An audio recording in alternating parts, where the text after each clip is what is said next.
Voici Toulon comme vous ne l'avez jamais vu. Le tramway passant au Mourillon ou encore serpentant Saint-Jean-du-Var.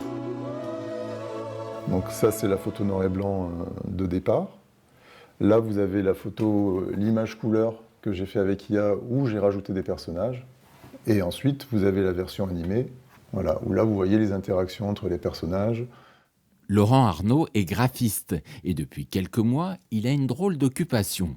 Faire revivre Toulon en images à partir de cartes postales anciennes. Je suis en train de nettoyer l'image, j'enlève les petites taches parasites. Après une première étape de correction de l'image, Laurent travaille ensuite avec une intelligence artificielle. L'IA va lui permettre notamment de créer des éléments manquants.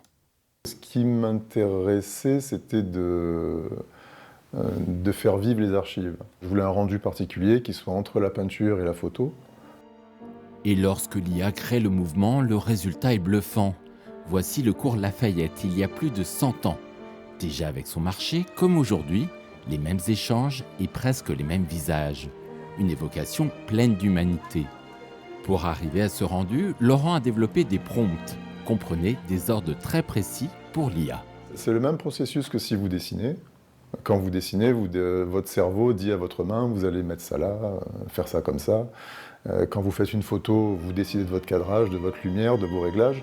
Là, c'est exactement la même chose, sauf que en fait, vous n'appuyez pas sur les boutons, vous donnez des indications à la machine pour faire ce qu'elle veut que vous fassiez. Parce que la machine, sans vous, elle fait rien. Nostalgie et poésie, preuve que l'IA n'est qu'un outil et qu'elle dépend avant tout des intentions de son utilisateur.